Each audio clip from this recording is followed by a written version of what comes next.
Assalamualaikum, perkenalkan nama saya Salwa Nur Aziza dari kelas 10D, nomor absen 22. Di sini saya akan menjelaskan bab 2 tentang masalah ekonomi. A. Kebutuhan yang tidak terbatas. Kebutuhan dapat dikelompokkan ke dalam beberapa jenis, yaitu yang pertama ada berdasarkan intensitasnya.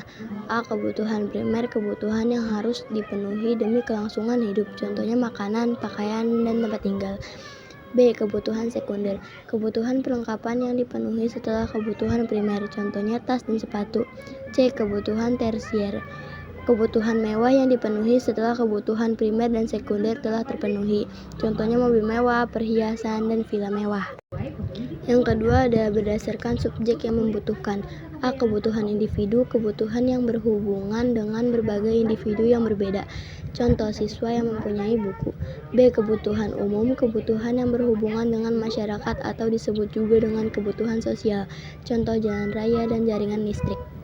3. Berdasarkan waktu. A. Kebutuhan sekarang, kebutuhan yang tidak dapat ditunda ini, contohnya orang sakit harus segera pemenuhannya dan harus dilakukan saat berobat atau dirawat di rumah sakit.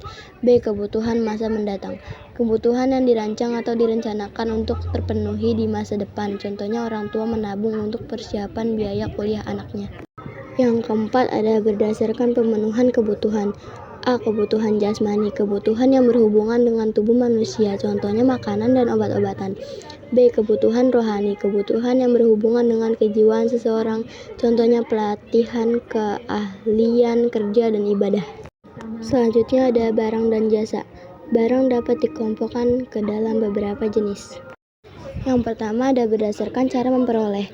A. Barang ekonomi, barang yang didapat dengan cara mengorbankan sesuatu untuk mendapatkannya, contohnya alat-alat elektronik. B. Barang non-ekonomi atau bebas, barang yang bisa didapat tanpa pengorbanan atau biaya, contohnya sinar matahari. 2. Berdasarkan kepentingan. A. Barang inferior, barang yang pemakaiannya dikurangi jika pendapatan bertambah dan sebaliknya, contohnya barang tiruan. B. Barang esensial, barang yang sangat diperlukan untuk memenuhi kebutuhan dan permintaannya tidak signifikan dipengaruhi oleh tingkat pendapatan, contohnya barang kebutuhan pokok. Yang kecil ada barang normal, barang yang permintaannya bertambah saat pendapatan meningkat dan sebaliknya, contohnya alat-alat komunikasi. D. Barang mewah, barang berharga mahal dan dapat menaikkan status sosial penggunaannya, contohnya mobil mewah. Yang ketiga ada berdasarkan cara penggunaannya. A. Barang pribadi, barang yang dimiliki dan digunakan oleh individu dan perorangan, contohnya pakaian. B. Barang publik, barang yang digunakan untuk kepentingan masyarakat, contohnya angkutan umum. Yang keempat ada berdasarkan hubungan pemakaian. A. Barang substitusi, barang yang dapat menggantikan barang lain, contohnya beras dan jagung. B. Barang komplementer, barang yang kegunaannya bertambah jika digunakan bersama dengan barang lain, contohnya kaos kaki dan sepatu. Yang kelima, berdasarkan proses pengolahan. A. Barang mentah, barang yang belum mengalami pengolahan, contohnya kapas. B. Barang setengah jadi, barang yang telah diproses tetapi belum menjadi barang siap pakai, contohnya benang. C. Barang jadi, barang yang telah diproses hingga siap untuk digunakan, contohnya baju. 6. Berdasarkan bentuk dan sifat. A. Barang tetap, barang yang bersifat tetap dan tahan lama, contohnya mesin pabrik. B. Barang bergerak, barang yang bersifat tidak tetap dan masa pakainya pendek, contohnya bahan bakar.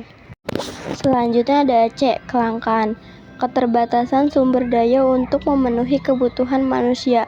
Penyebab kelangkaan. Yang pertama ada keterbatasan benda pemuas kebutuhan di alam.